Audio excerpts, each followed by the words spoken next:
Ijbu town was loud by day, but lately the nights were louder with fear.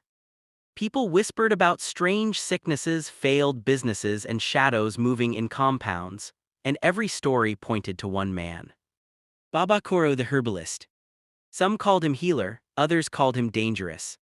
One Sunday, Pastor Daniel raised his voice before his packed church. Fear will not control this town, he declared. Where darkness grows, truth must shine. The crowd roared Amen. But that same afternoon, Mama Bissy rushed into his office crying. Pastor, my son hasn't spoken for 2 days, doctors found nothing, people say Baba Koro can help. The pastor hesitated, then stood. Take me to him. Baba Koro's place stood at the edge of town, hidden behind trees and old zinc sheets. Smoke curled from clay pots, charms swayed gently. I know why you came, Baba Koro said calmly.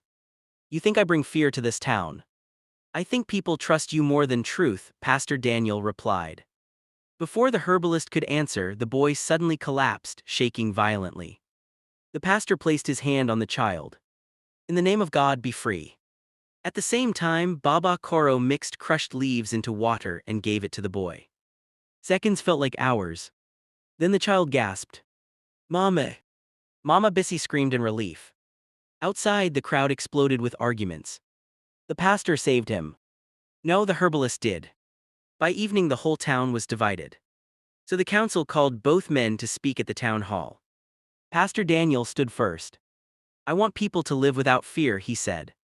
I want them to know hope, not run to powers they don't understand. Then Baba Koro spoke. I use what the forest gives, not every root is evil, my work is to heal, not to control. The room fell silent. Then an old woman rose slowly. Our children need prayer, she said softly. But they also need medicine. Murmurs filled the hall. Pastor Daniel looked at Baba Koro, then stretched out his hand. Let's help this town together. Baba Koro smiled and shook it. From that day, Idbu changed. The pastor prayed. The herbalist healed. And the people stopped choosing sides. Because a strong town isn't built by one voice, but by many working as one.